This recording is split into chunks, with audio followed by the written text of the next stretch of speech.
વિદ્યાર્થી મિત્રો, આપણે કુલમના નિયમમાં એક સ્ટેપ આગળ વધીએ, સેજ યાદ કરી લઈએ. મારી પાસે બે બિંદુવત સ્થિત વિદ્યુત ભારો છે. એમનું મૂલ્ય છે Q1 અને Q2. એમની વચ્ચેનું જે અંતર છે એ R છે અને તેમને જોડતી રેખા એ આ છે. બે બિંદુવત સ્થિત વિદ્યુત ભારો વચ્ચે પ્રવર્તતું કુલમ બળ અથવા વિદ્યુત બળ F એ તે બે વિદ્યુત ભારોના મૂલ્યના ગુણાકારના સમપ્રમાણમાં અને તેમની વચ્ચેના અંતરના વર્ગના વ્યસ્ત પ્રમાણમાં હોય છે. આ બંને સમીકરણને આપણે ભેગા કરીએ તો F ચલે છે Q1 Q2 અપાન R². આ ચલે છે, ન ગમે તો આપણે અચળાંક મૂકવાનો. F બરાબર K Q1 Q2 અપાન R². કેનું નામ છે સમપ્રમાણતાનો અચળાંક.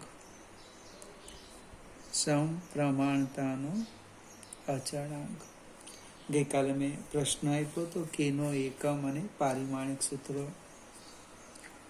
કે ને સૂત્રના કરતા કરી દો. કે બરાબર F R² by Q1 Q2. એટલે એનો એકમ થશે, એનો SI યુનિટ કુલમ ઇન્ટુ બળ એટલે ન્યૂટન ઇન્ટુ મીટર સ્ક્વેર પર કુલમ સ્ક્વેર. કેનો એકમ કયો એકમ થવાનો? બળ એટલે ન્યૂટન ઇન્ટુ મીટર સ્ક્વેર પર કુલમ સ્ક્વેર. એનું પારિમાણિક સૂત્ર લખીએ. પારિમાણિક સૂત્ર એટલે આ રીતના લખી દઉં કે તો ન્યૂટનનું M1 L1 T-2 metre square એટલે L2 છેદમાં કુલમ સ્ક્વેર. હવે બે રીતે લખાય. કોઈક મિત્ર આમ લખે Q2 વિદ્યુત ભાર એ SI પદ્ધતિની મૂળભૂત ભૌતિક રાશિ નથી. 3 T-2 Q-2 અથવા Q બરાબર AT લખે તો પારિમાણિક સૂત્ર આમ લખાશે M1 L3 T-2 A-2 T-2 AT. -2 એટલે કેટલા થશે? -4. અહીંયા પણ L1 ને L2 હતા એટલે L3 લખ્યા. આધાર સરખા ગુણાકાર ઘાતાંકનો સરવાળો એટલે કે M1 L3 T-4 A-2. કોઈક મિત્ર આ પણ લખી શકે, કોઈક આને પણ લખી શકે. 12મામાં એક પારિમાણિક સૂત્ર પૂછવાનું છે. ગોખવાનું નથી, સમજીને તૈયાર કરવાનું છે. હવે કેનું મૂલ્ય એ આપણે યાદ રાખવાનું છે. કેનું મૂલ્ય છે 9 × 10⁹ ન્યૂટન ઇન્ટુ મીટર સ્ક્વેર પર કુલમ સ્ક્વેર. પહેલી વાર આવે છે એટલે કદાચ એવું લાગે કે યાદ નહીં રહે, પણ રહી જશે. ઓબ્જેક્ટિવ એક્ઝામ્પલ વારંવાર કેની જરૂર પડે તો લખવાનું બને કે બરાબર 9 × 10⁹. હવે કે કોની જગ્યા લખી એ પહેલા હું થોડી વિદ્યુત ભારની વાત કરું.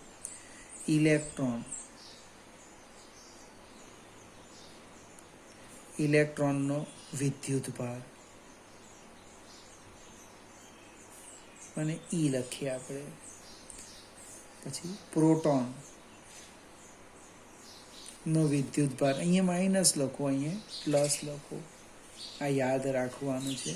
અને ત્રીજું છે આલ્ફા કણનો વિદ્યુત ભાર.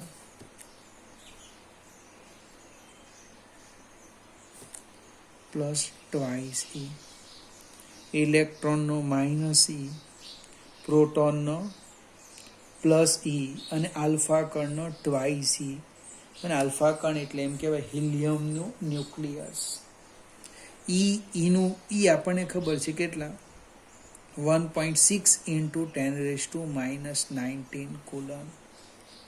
ઈ બરાબર 1.6 ગુણ્યા 10⁻⁻19 કુલમ. હવે આ નોંધ કરી દઈએ,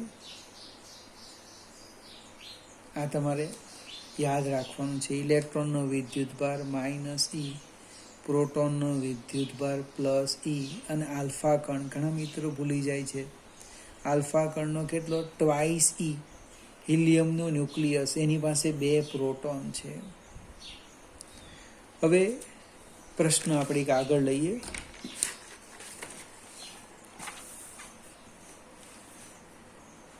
એક પ્રશ્ન છે આપણો ઓબ્જેક્ટિવ. તમારે એ ઓબ્જેક્ટિવની અલગ નોટ બનાવે, એમાં નંબર પ્રમાણે લખતા જજો. 1 મીટર અંતરે રહેલા આલ્ફા કણો વચ્ચે લાગતું વિદ્યુત બળ, કુલમ બળ, ખાલી જગ્યા. હવે પ્રશ્ન છે આલ્ફા કણ, એની જગ્યા આપી દે 2 ઇલેક્ટ્રોન, 2 પ્રોટોન, ઇલેક્ટ્રોન પ્રોટોન વચ્ચે લાગતું વિદ્યુત બળ, ખાલી જગ્યા. બીજો એક પ્રશ્ન છે, ખાલી સમજવા પ્રયત્ન કરો, એની ચર્ચા આપણે જોતા આવતીકાલે કરીશું.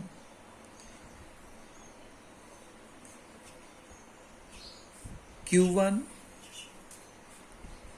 અને Q2 વિદ્યુત ભારોને R અંતરે મૂકતા તેમની વચ્ચે F બળ લાગે છે.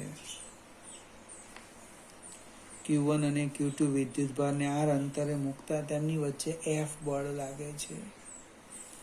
હવે ઘણી બધી સંભાવના છે, એમાંની હું એક લખું, વિદ્યુત ભારનું. જો હવે વિદ્યુત ભારનું મૂલ્ય બમણું કરતા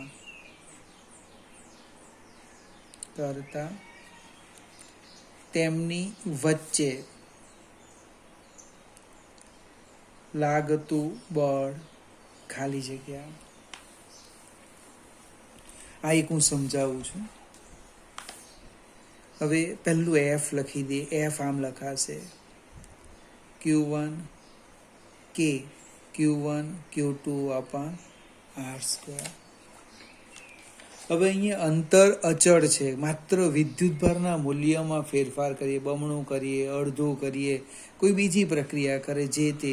એટલે કહેવાનો અર્થ K અને R કેવા છે, અચળ છે. અચળ છે એનો અર્થ શું થવાનો, F ચલે છે Q1 Q2. આનો અર્થ એવો થવાનો કે F' બાય F, તો આમ લખાય, બરાબર Q1' Q2' by Q1 Q2.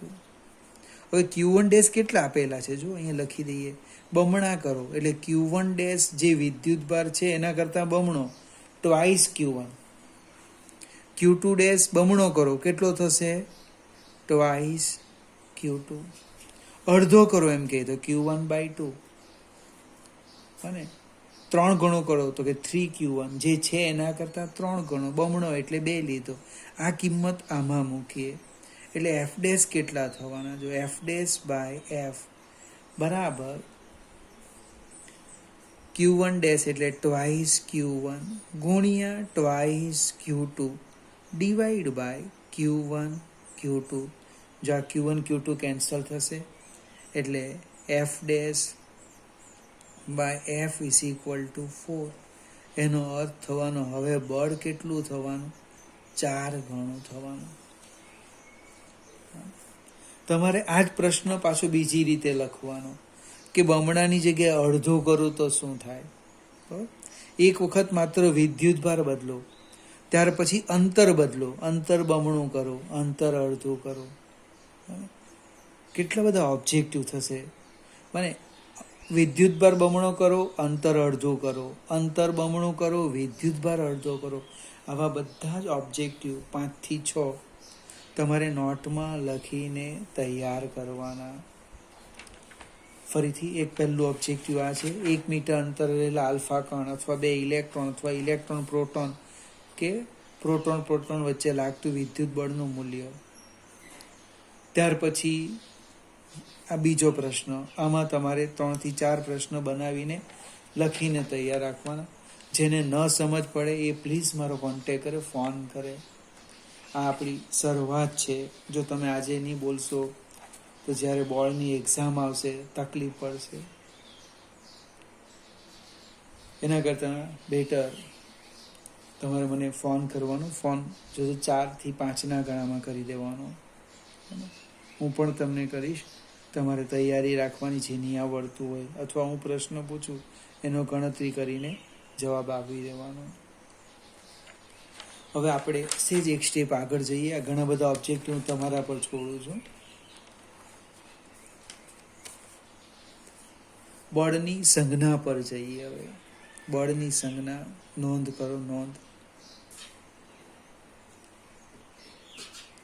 બળ F લખીએ ખરા, પણ કોણ કોના પર લગાડે અને એ સંજ્ઞા આપણે નક્કી કરવાના. બળની સંજ્ઞા. હવે Q1 પર હું લખું છું. જો Q1 પર Q2 વડે લાગતું બળ.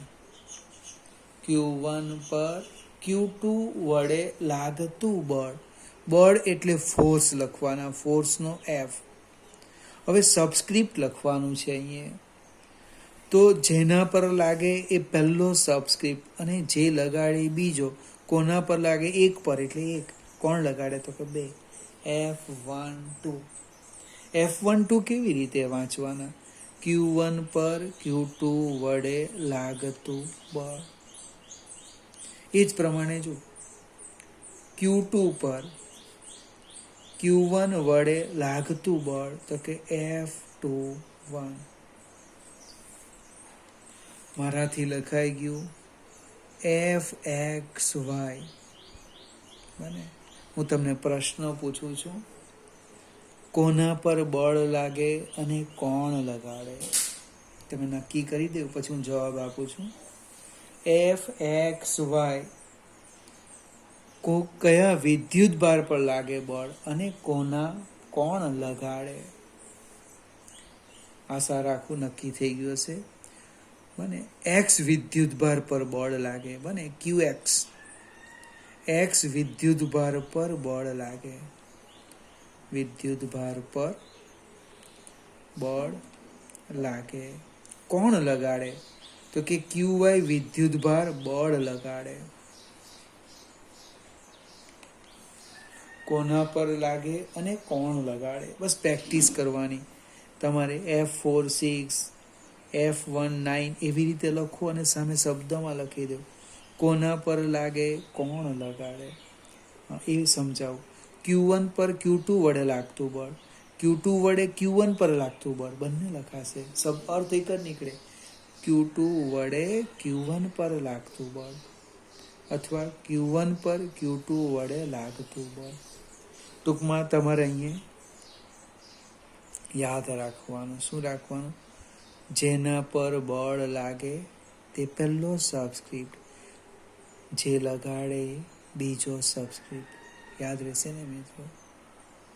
આપણે હવે સેજ દિશા પર જઈએ. બળની દિશાની વાત કરું. બળની દિશા. હવે સજાતીય વિદ્યુતભારો લઈએ આપણે, એટલે વધારે ખ્યાલ આવશે. હું એક માત્ર સમજવા માટે એક લીટી પાડું છું, જોજો આ રીતના.